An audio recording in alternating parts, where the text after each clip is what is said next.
মাথার মধ্যে গোলাপ চাষ করে গোলাপগ্রাম করতে যাব। তুমি তো লাস্টে বললা যে গোলাপগ্রাম যাবা না। কেন যাইনি তুমি জানো না? আমি কি সারা রাস্তা তোমার এই ঠেলা গাড়ি ঠেলতে ঠেলতে গোলাপগ্রাম দেখতে যাব? এই জিনিস যাতে আমি আমার চোখের সামনে আর না দেখি। আমার জীবনে বাইকে ওঠার স্বাদ মিটে গেছে। হ্যাঁ এখন আমার দোষ।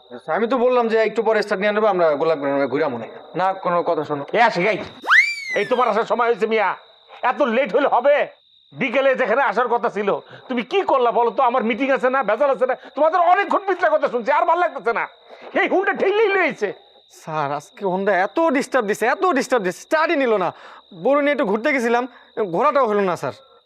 এটা বাইক, এর থেকে টমটম আরো অনেক ভালো। এই শিখ ফুলকি কি বলে গেল? স্যার ফুলকির কথা কিছু মনে করেন না। স্যার অনেক আশা নিয়ে সাজা বেরোছিল যে হোন্ডা একটু ঘুরবে, কিন্তু স্যার ঘোরাই তো হলো না। বাইক ঠেলতে তোর জীবন শেষ। তাই স্যার মাথাটা একটু গরম আছে। সবই ঠিক আছে, একজন এমডির সামনে এইভাবে কথা বলা তার উচিত হয়নি। সালাম নাই, আদব নাই, লেহাজ নাই, কি এসব কি? স্যার আমি কি করবো বলেন, বলে ফেলছে মুখ ফসকা। আমি বলছি স্যার ওরে যে এই গাড়ি নিয়ে এমডি স্যার চলে। বুঝতে পারছি, আসলে ফুলকির দোষ দেওয়া লাভ নাই। গাড়িটা তুমি অত্যন্ত পুরান কিনে ফেলছো, বুড়া হয়ে গেছে রে বাবা। এই গাড়ি কি কমু, আর চলে না। ইঞ্জিনের টেম্পার নষ্ট হয়ে গেছে। স্যার আমারও সেটাই মনে হতেছে, বেশি পুরান কিনে ফেলছি। স্যার আপনি কি এখন হোন্ডা নিয়ে যাবেন?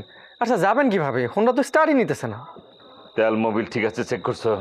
স্যার তেল মোবিল তো ঠিক আছে, কিন্তু স্টার্ট তো নিতেছে না। অনেকক্ষণ যাবো চেষ্টা করতেছি স্যার। আশেপাশে একজন ভালো হুন্ডার মিস্ত্রি আছে, তার নাম গুলজার মিস্ত্রি। তারে খবর দাও, আমি তারে রাখছি। এইখানে তার আসতে হবে, আর কোনো কথা নাই। আশিক, আজকে রাত্রের মিটিং আমাকে অ্যাটেন্ড করতে হবে। আমি খালি পায়ে হাইটটা যেতে পারবো না। এই গাড়ি নিয়ে আমাকে যাইতে হবে, নাহলে মান সম্মান আমার একদম থাকবে না। তুমি যেভাবে হোক যাও, ওনাকে নিয়ে আসো প্লিজ। আমি যেতেছি স্যার। ওর আমি স্যান্ডেলটা বাইরে শিখামু, ওই কেন এই হুন্ডা ঠিক করতে পারবে না।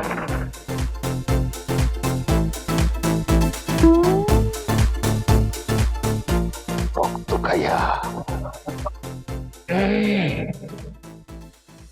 একটা মশার কয়েল দেন যাইব, মশায় রক্ত খেয়ে লাল করে লেগেছে।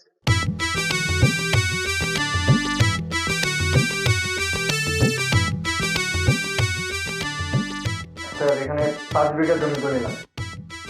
বাকি 5 বিঘা জমি দলিল আগামীকাল পেয়ে যাবে।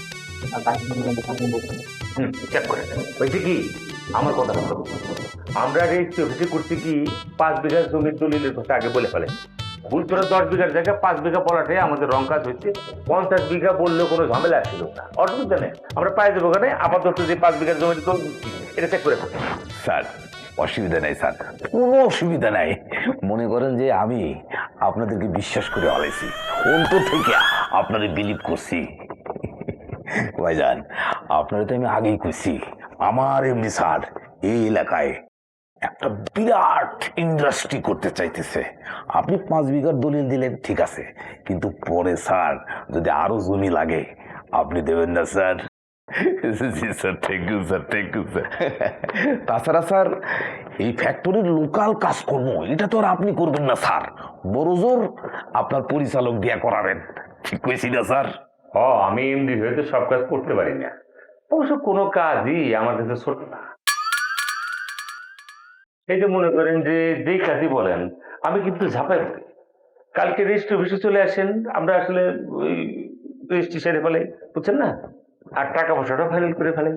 স্যার আমি 1 বিঘা 1 কোটি টাকা দেবো স্যার, 1 পয়সাও কম দেবো না স্যার। মনে করেন আজকেই স্যার, মানে এক্ষুনি আপনাকে 10 কোটি টাকার চেক দিয়ে যাবো স্যার।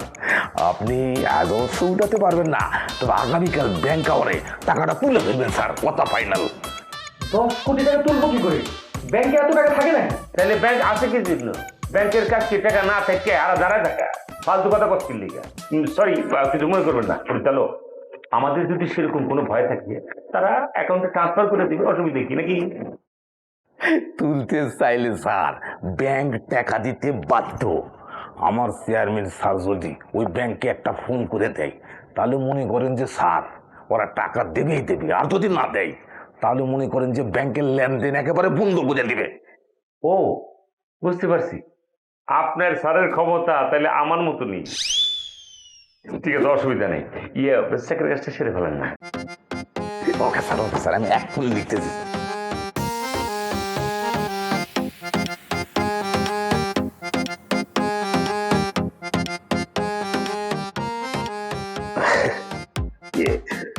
স্যার এখানে আমি 10 কোটি টাকার চেক দিলাম স্যার, আগামীকাল আপনি ব্যাংক থেকে তুলে নিতে পারবেন।